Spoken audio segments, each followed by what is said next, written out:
conservationist and a conservation agronomist. He's a professional soil scientist, and now he's operating his own consulting business, along with some other popular soil health speakers that you may have heard of. But Ray has a ton of soil health expertise, and I'm hoping that he gets you guys all charged up to start today, so we have a really great day today. So with that, thank you, Ray. Thank you. We'll enjoy. Thank you, Chris. How's it going?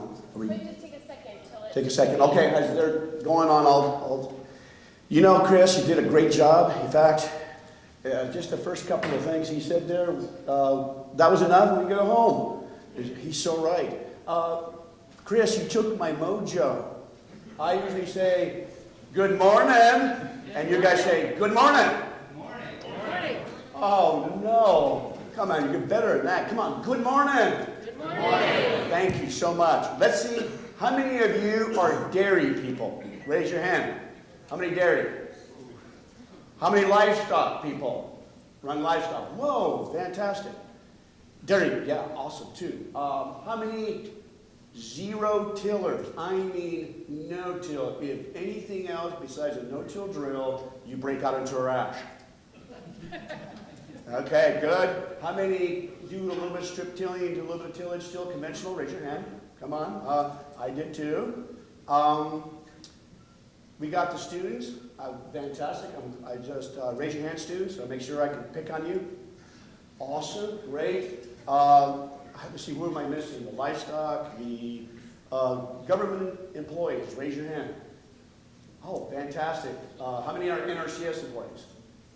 Excellent. How many are district employees? Okay. How many private sector employees? Private sector. How many are here just for lunch and you're confused? No, you, Ray, are confused. Okay. Now, what I'm going to do right away, I'm going to pick 4 students. You 4 students, please come up and help me. Come on. Don't worry, you don't have to speak. Everybody doesn't have to. You just got to drop a clod. That's all you got to do. Okay, you guys line up there. I need 4 of them. Thank you so much. And is your name on the jacket? Oh, thank you, Amber. That makes it simple. Except you got your long hair and I can't see it. How come you don't have a name on the jacket? Not my jacket. I know, you know. Okay, folks, I am absolutely excited about here. Let me tell you what's changing the world of agriculture. And I personally believe it's these demonstrations I'm going to show you. Is it coming up? She's working on it. Ladies and gentlemen, I will tell you, I worked for NRCS for 32 years. It was about 14, 15 years ago, I thought I was going through a midlife crisis. I was a district conservationist in Oregon. I lived in the Idaho side. I had a small farm. And something really bothered me, and I could not put my finger on it. I knew that there was something wrong in modern agriculture. My farmer friend, the farm right next to me, had farmed close to 500 prime acres in Idaho. I mean, fantastic soils, inherently awesome soils, a lot of free water. I mean, cheap water, not free, but it was an excellent place. They call that part of the country the banana belt. You can almost grow anything, lettuce, whatever. And yet, he could not bring his son into the operation.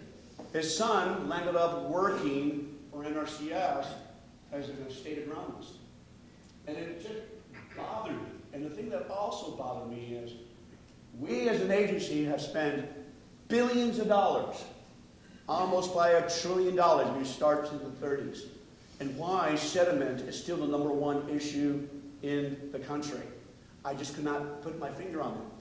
And then recently, I don't know if you guys realize this. Hey, great, it's working. The Center for Disease just recently published that farming and ranching in careers, the top 30 careers, have the highest suicide rate. I said, how can that be if we are working the land, we're amongst God's creation daily. I don't know about you, but there's something more awesome than walking out on the land. It is something that helps with your own being. And yet, we're suffering these issues. I come to tell you today, you've all come to learn something incredibly powerful that I personally missed after 8 years of university study. I did not know the goal. I have to humbly confess before all of you, I gave very, very bad information as an agronomist, a soil scientist, as a district conservationist. I did not know the goal. There's nothing more frustrating in farming when you don't know the goal. Today we're going to learn the goal. The goal is pretty simple. How to mimic nature. There's another name for it. Biomimicry. Mimic life. If I would have had a professor who said, Ray, focus. I know you got ADHD. Focus. Look at me. My wife tells me all the time, look. One semester would have said, mimic nature. It's about the ecology. Ecology means the study of the house. Economics, the money of the house. What we're going to teach you is if you get the ecology right, and you flow with it, and you work with it, the economics comes. You're not working against it. See, what I learned in school is very simple. I learned about yield. How to disc, till, force it, spray it, control it, fertilize it, manipulate it, genetically splice it for yield. It was all about yield that was taught to me. I'm telling you, it's not about yield. It's about emulate, nurture, understand, have relationship with it. Total different premise. We're going to learn that premise. And the more we have relationship with our farms, and what I mean by relationship, understand it. Understand you're part of it. In fact, I will humbly tell you that the word human is derivative of the word humus. In fact, scientists are finding that all of us are about 10 trillion cells, and 90% of it is not even you. You're bacteria on legs. So we can actually say you're dirt on legs. So it's amazing. We are part of it, and today we're going to learn how to respect it, to understand it's alive. And we start with this very simple demonstration. Okay? Thank you for volunteering. You notice how they volunteered? There was no volunteering, was it? I have 3 daughters in the military. They said, you never volunteer. And my daughters also told me, Dad, you could have never been in the military. You don't know how to listen. You don't take orders well. So, okay. Now, I'm going to start off with 3. You're going to be on. You're going to help me in just a little second, okay? Right here, this is a very simple test. It is called the Slake test. Soil scientists have known this since the 30s.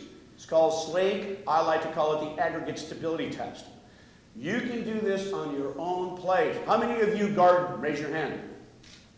How many of you still rototiller your garden? Come on, raise your hand. Come fast. Okay, good. Now, here I bought some Missouri soil. This is a no-till soil. Right? Riley's going to hold the no-till soil. You're going to hold, Abby, you're going to hold the Missouri tilled soil. And you're going to hold, what's your name? Kenzie? Kenzie, you're going to hold our beloved Pennsylvania soil. How's that? Okay, so you just get water cylinders like this, and I want you to test your own farm. Now, I'm going to tell you right off the top of the bat, most soils will slake. Some soils will not slake. There's a small percentage will not slake because of the mineralogy.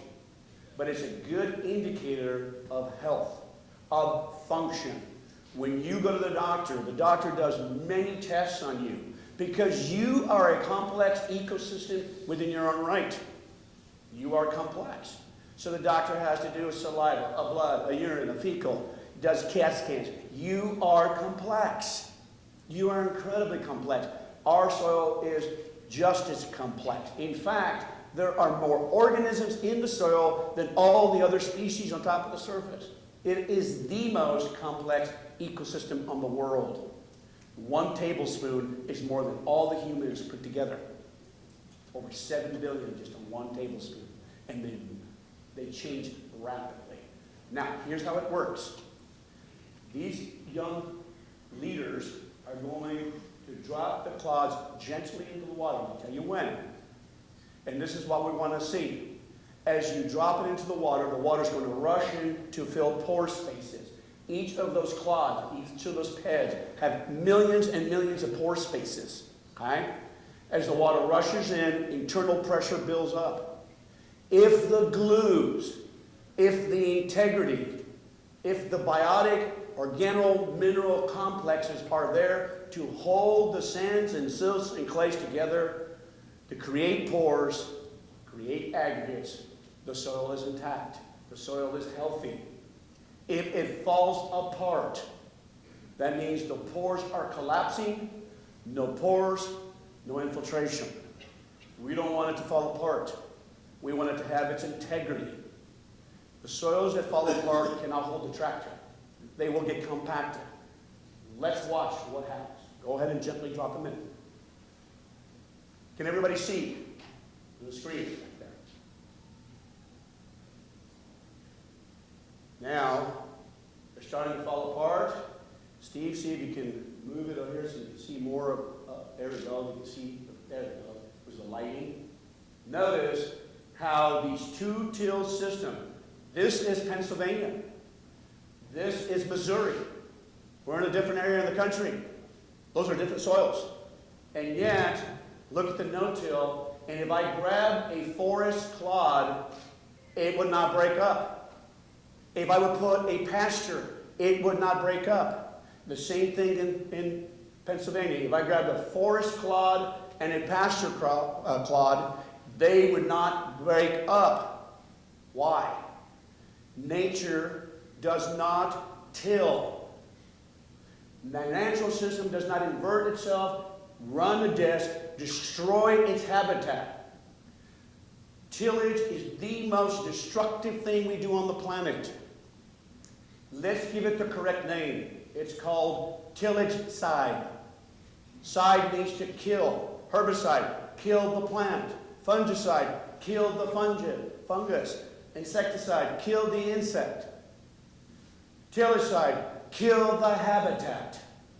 Destroy and crush and smash the house and sever the fungi and shift the whole biology. Look at this soil here. This is the reason, ladies and gentlemen, we as a people are sickly. These soils do not hold the micronutrients. They do not hold all the nutrients. They do not hold calcium. These soils are called leaky soils. They're bacteria dominant. Bacteria by themselves are not good managers of carbon. How does this work? The moment you till, you infuse oxygen into the system, you wake up bacteria called R strategists. Scientists call them R strategists, means rapid strategy. They're opportunists. They consume quickly, and they consume the delicate carbon that hold the sands and silts and clay open. So let's make it clear. The moment you till, you wake up the teenagers, I call them the teenagers, piranhas that they can eat. I did. I remember when I was a teenager, my parents said you ate all the time. Even when I was in a deep stupor, they said, pizza, I'm eating. You wake up those bacteria, they consume the house. I personally believe it is a healing mechanism the soil's trying to do. You've disrupted the house. It's trying to heal it. So what it does, it consumes, it cannibalizes itself, microbes die, release nitrogen to the soil, and then weeds proliferate. Weeds are what you call healers and scabs of nature. We need weeds. So if you're having weed issues, you're doing excessive tillage and overgrazing. Let's make it clear. Tillage is brutal. There are three tools in the world that we have used to destroy a majority of our planet. Tillage, overgrazing, and the axe, deforestation. And then we use another tool once we destroy the land to take somebody else's property and land. The gun, the spear. We have done that for thousands and millennia of years. No more. We don't need to do that. We have going to learn how to mimic and emulate nature so that we make the soil healthy. So keep in mind, these soils here cannot give us health. Healthy soil, healthy plant, healthy animal, healthy human, healthy climate, healthy planet. It's connected. That's ecology. Everything's connected. Now, let's do another one. Young man. And Riley, you ready? So, everybody, tillage is brutal. And did you ever hear me say not to do tillage? Didn't say that, did I? Understand your tools. This is what this is about. Because I got organic people out there, and I know they still have to do that, but we'll talk about how we can reduce that. Riley, you're going to hold this. We're going to make a miniature water cycle. Chris, I love the graph you put out there. It was awesome. You imagine drought and flooding. It has been a problem throughout the globe, and it is happening because we have unstable, healthy soils. You've got to remember, you cannot have climate without soil and plant. Cannot have climate without that. So here I'm going to make a miniature water cycle. Now the rain comes from thousands of feet up in the air, and it hits the ground at 20 miles an hour on the average. Huge impact. What we're going to do is make our own little water cycle, and Steve, you're going to be able to point right in there, and then what we're going to do is, Riley, I'm going to give the conventional till to the boy, because boys are very disturbed, just like I am. My wife tells me that all the time. So when he pours, remember, this soil here, the disturbed soil, the till, you're the not disturbed, okay? I'm partial to girls. I have a house full of girls.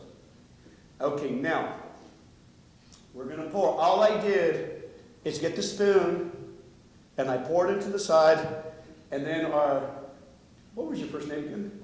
Martin goes, hey, what did you do here? Did you just pack the whole thing? I said, you think like a farmer, don't you? Okay, so what we're going to do, Martin, we're going to go and we're going to pour, and we're going to see which water, what allows to go through first. We're going to pour the water, and it's going to go through the soil, and we're making a miniature water cycle.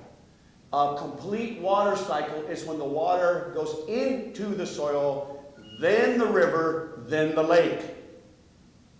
That's the completion of the water cycle. The water cycle is not complete if it goes to the river right away.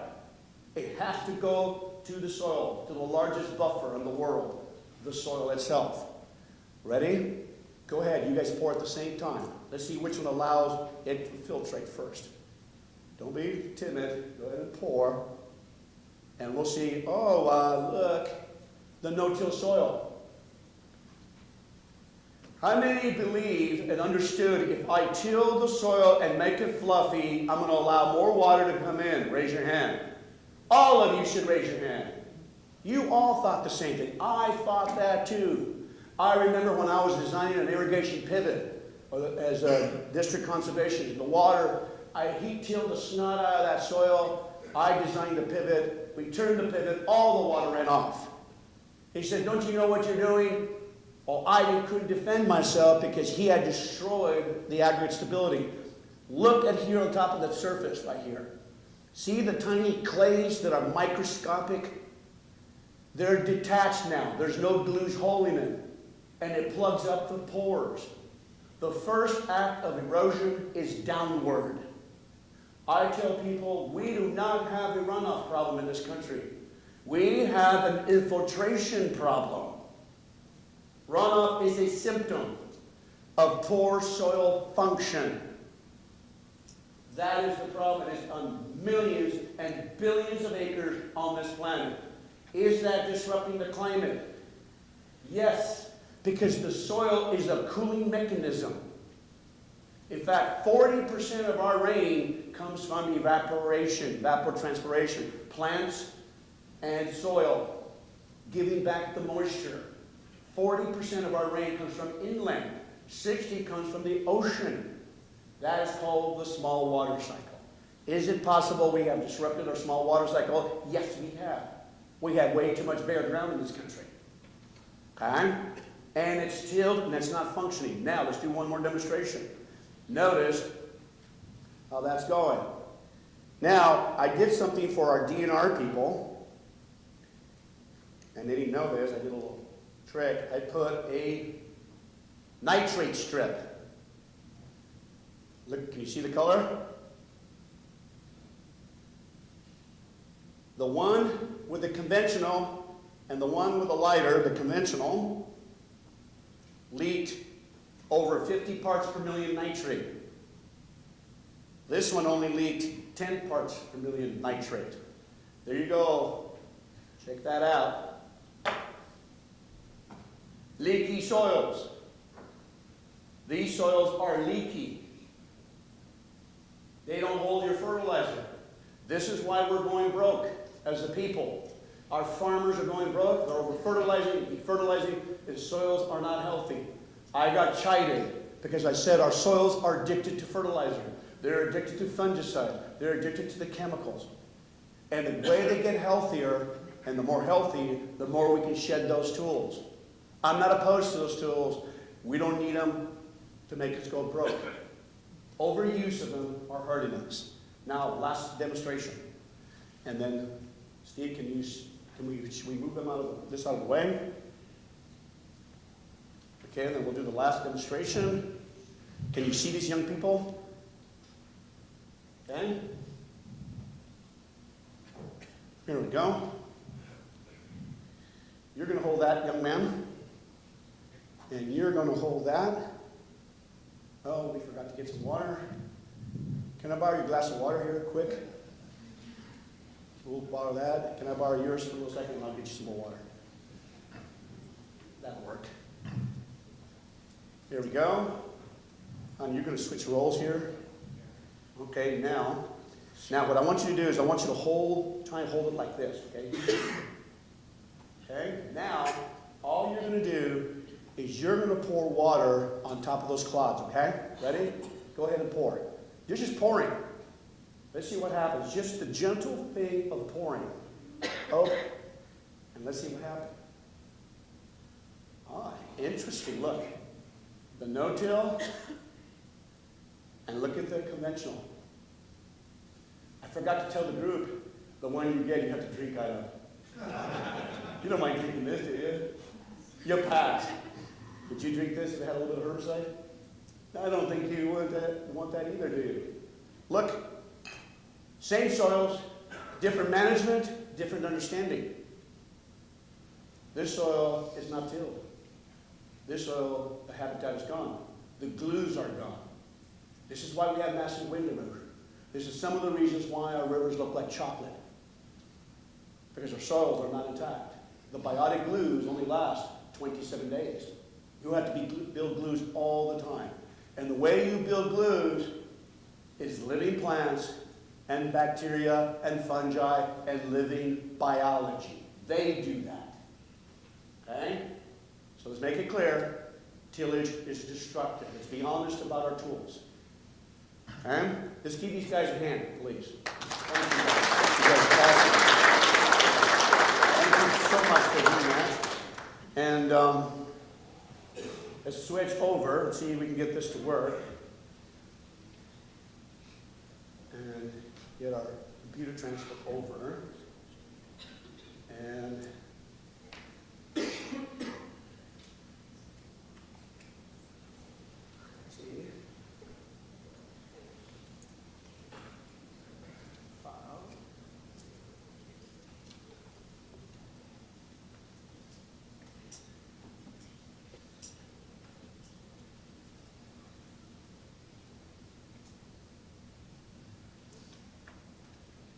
switch to the computer. Where's our lady?